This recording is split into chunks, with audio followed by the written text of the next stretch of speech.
fitting and you get to take it home. Yep. And you tell me your wife doesn't know yet. Not yet.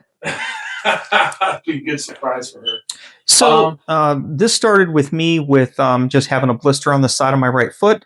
About 2.5 years ago, I'm diabetic. Was seeing a podiatrist. Went in and they tried multiple things, multiple surgeries to try to fix it.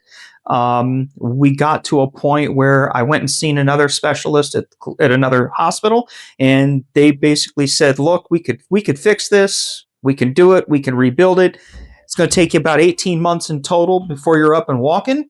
And a couple of more surgeries. I had already had 7 on this before the amputation.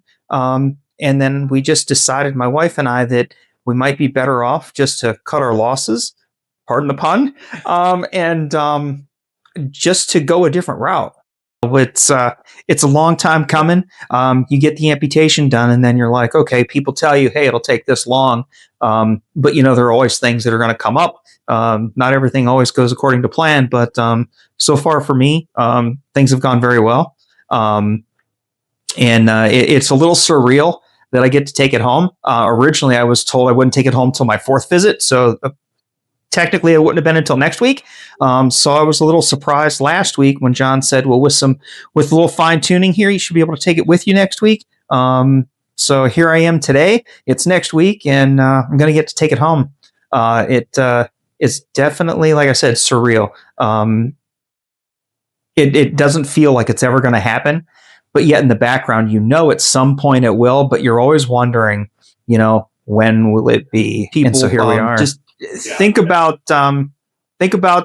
maybe 10 years prior, and think about what life was like for you. And the fact that when you get 10 years down the road and you find yourself considering an amputation, it was really difficult for me at first to really think that life could almost get back to normal with an amputation. Yeah, things are going to be different. You have an amputation, something's changed. But if you just keep a good outlook, you can get back to what life would have been like for you 10 years prior. It's a long road. When you start to think about it, you're like, oh man, I don't know. I don't know if I want to do this. I don't know. Is it going to work? Is it going to fail? What happens to me if it fails? That was the biggest thing for me. It's like, man, I don't know, but we just moved forward and kept the attitude that it's not going to fail. You're not going to fail if you keep going, and just have the outlook. Hey, it's one hurdle at a time, one day at a time. You'll get there. Look at me here. Yeah. After all the surgeries, the 7 or 8 prior surgeries prior to the amputation, if I had known all of the things that I learned from day 1, issue 1 to amputation, we would have probably had about 5 less surgeries and probably wasted a year and a half that I probably didn't need to. And I'd be a year and a half closer down the road, and more experienced with having an amputation. I wouldn't just be doing this today. We'd be a year and a half into it by now. I guess one more question. The hardest thing is knowing that you're going to get there. The anticipation is definitely something that you've waited for, but you're not sure it's going to work. Everybody always has a little bit of doubt, but the best thing that I could do for me is to try and take it, put it in a little box and hide it away in a pocket somewhere, and just move forward, and just more or less just say, I'm not going to fail, and this is not going to fail. You got to keep that positive attitude. Keeping that positive attitude has gotten me to where I'm at right now. And then the people around me, having the wherewithal to have family support, and getting to talk with similar people in similar situations, through our support group, and getting to talk to some of those folks and meet with people and see and hear their experiences have definitely been a positive uptick for me. And it made me want to move forward and let's get this done. And I were really throwing it up in the air if we wanted to do this amputation or not. So it wasn't 100% decided.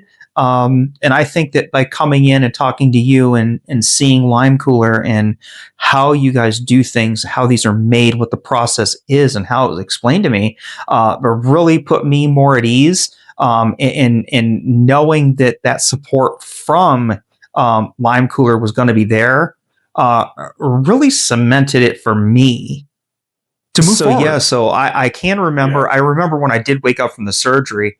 It was a little hard to move.